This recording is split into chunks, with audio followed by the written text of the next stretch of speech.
ચોર્યાસી કોષ બ્રજ પરિક્રમા. યાત્રા અનેક શબ્દોથી આપણે ઓળખીએ. કમળાકાર છે. યાત્રા શબ્દ જ્યારે આવે ત્યારે અનેક અર્થો આપણા મનમાં જાગે.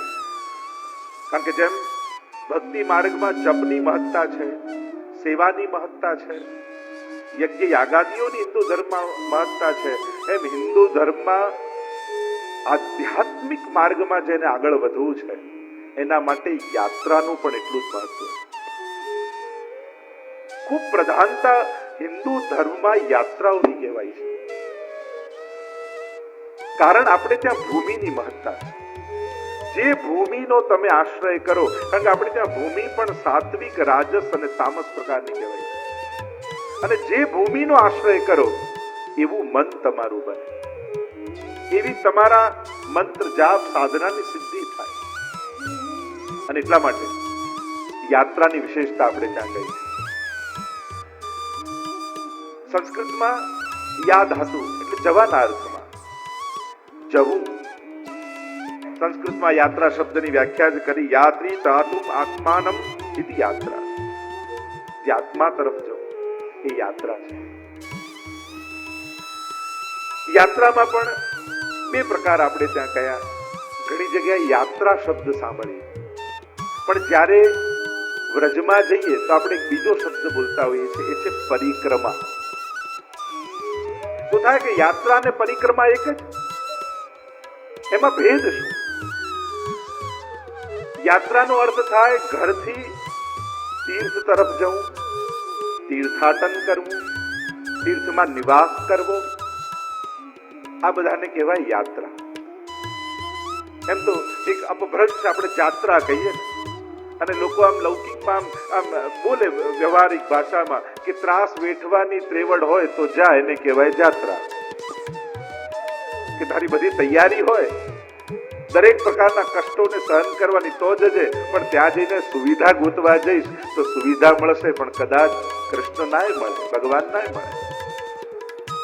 એટલે જ્યાં જે વ્યવસ્થા મળે ત્યાં સહન કરવાની તૈયારી હોય તો જવું, એને કહેવાય જાત્રા. તો યાત્રા એટલે સ્વલૌકિકમાંથી, સ્વસંસારમાંથી મુક્ત બની અને ભગવાનના ધામનો નિવાસ કરવો, ભગવાન તરફ જવું, એને કહેવાય જાત્રા. બીજો એક શબ્દ છે પરિક્રમા. વ્રજ માટે ખાસ આપણે જેમ અહીંયા લખ્યું છે 84 કોષ વ્રજ પરિક્રમા.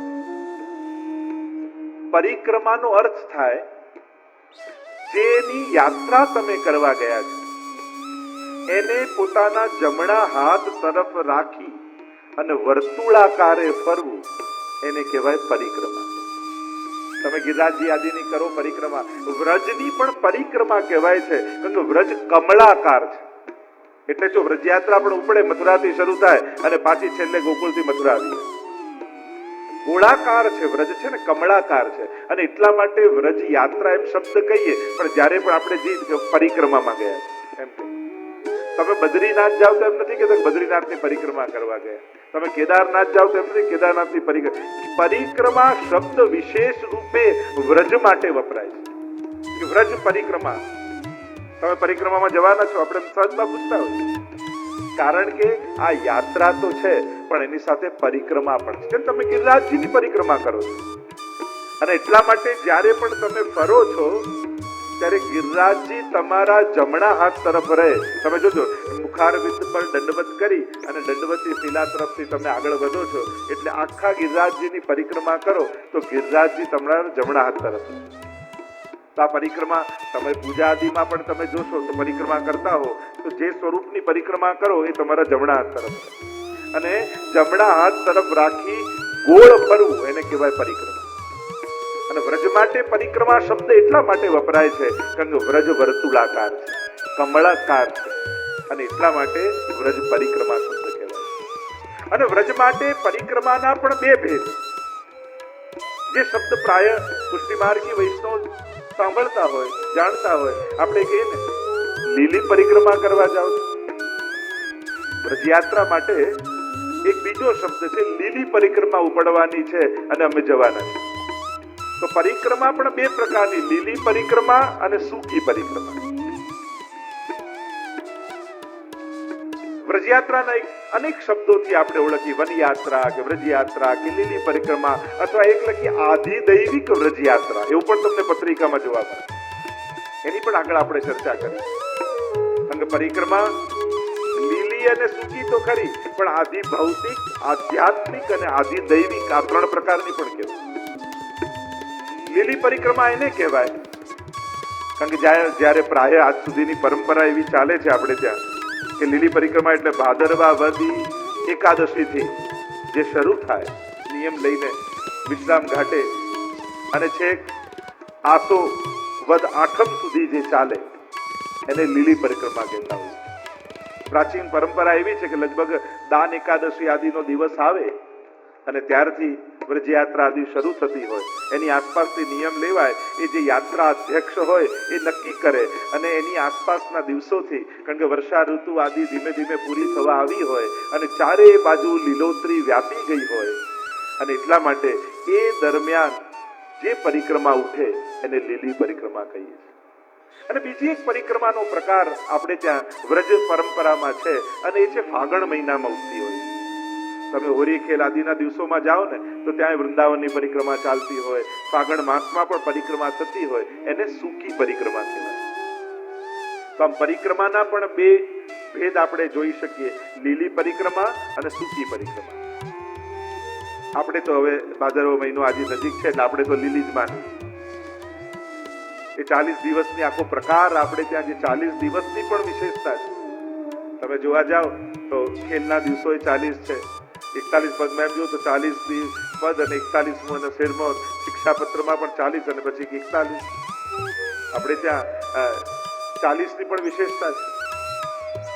એની પણ ચર્ચા આપણે આગળ કરીશું, કારણ કે ધર્મ, અર્થ, કામ અને મોક્ષ અથવા 4 પ્રકારના યુથ વ્રજભક્તોના છે વ્રજ મંડળમાં. મુખ્ય 4 ગોપીજનો છે અને એ 4 યુથને 10-10 પ્રકારની ભક્તિ ઠાકોરજી સિદ્ધ કરાવે એટલે 40 દિવસ થાય. અનેક ભાવો આપણે ત્યાં 40 દિવસની આ વનયાત્રા, વ્રજયાત્રા યા લીલી પરિક્રમાના. યા એક બીજો શબ્દ મેં વાપર્યો હતો, આદિ દૈવિક વ્રજયાત્રા. કારણ કે એવું માનવામાં, પુરાણોમાં એવા ઉલ્લેખ છે આ વ્રજયાત્રા માટે કે આ દિવસો દરમિયાન ભારતના સમસ્ત તીર્થો વ્રજમાં આવીને નિવાસ કરે. એવી કથા આવે છે જ્યારે પ્રભુએ અરિષ્ટાસુર આદિ અનેક વધુ કર્યા, વૃષભાસુરનો વધ કર્યો. એટલે રાધાજીએ તો કહ્યું કરે લાલન, તુને એ બેલકુ માર્યો, આ બળદને માર્યો એટલે તને તો ગૌ હત્યા લાગી. ભલે અસુર હતો પણ આવ્યો હતો બળદના રૂપ અને તેનો વધ કર્યો એટલે તને ગૌ હત્યા લાગી કહેવાય. ભગવાન કહે પણ આ ગૌ હત્યાનું નિવારણ કઈ રીતે કરવું? તો રાધાજીએ કહ્યું કે જેટલા પણ ભારતના સમસ્ત તીર્થો છે એ સમગ્ર તીર્થોની તું યાત્રા કરીને આવ તો તારી આ ગૌ હત્યાનું પાપ જાય. પ્રભુ વિચાર કરે, હું બધા તીર્થોમાં જાઉં? ઠાકોરજી ઉપાડી વેણું અને વેણુનો નાદ એવો પરમાત્માએ કર્યો કે આખા ભારતમાં એ વ્યાપી અને વેણું સાંભળી ભારતના જેટલા તીર્થો હતા એ બધા જ તીર્થો એ વ્રજભૂમિમાં આવી પ્રભુની આગળ હાથ જોડીને ઉભા રહી ગયા અને કહ્યું કે પ્રભુ આપ અમારો સ્વીકાર કરો. અને ત્યારે પ્રભુએ સમસ્ત તીર્થોના સ્વીકાર કર્યા અને ત્યારે સ્વામીજીને કહ્યું કે જો આ સમસ્ત તીર્થોની યાત્રા મારી થઈ ગઈ અને હવે તીર્થોને કહ્યું કે હવે આપ આપની જગ્યા ઉપર જાઓ પાછા. ત્યારે તીર્થોએ કહ્યું અમારું ભૌતિક સ્વરૂપ તો ત્યાં છે પણ પ્રભુ અમને વ્રજવાસ કરવાનો આપે અવસર આપ્યો છે તો પ્રભુ અમને એવા અમારા પર એવી કૃપા કરો કે જ્યારે આ 40 દિવસો હોય ત્યારે અમે બધા જ દર વર્ષે વ્રજમંડળમાં આવીને નિવાસ કરીએ.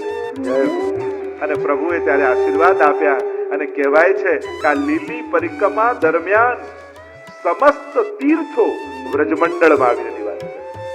અને એટલા માટે જો તમે વ્રજયાત્રા કરી હોય તો તમને ખબર હશે ત્યાં કેદારનાથ પણ આવે, બદ્રીનાથ પણ આવે, રામેશ્વર પણ આવે, બધા જ ભારતના તીર્થો એ તમને વ્રજભૂમિમાં મળે. અને એટલા માટે તો અમારા ભગવતીઓ પણ એમ કહે છે કે कोटि कल्प काशी वसो के अयोध्या कल्प हजार, પણ એક નિમિષ બ્રજ में रहो तो बड़ भागी कृष्णदास।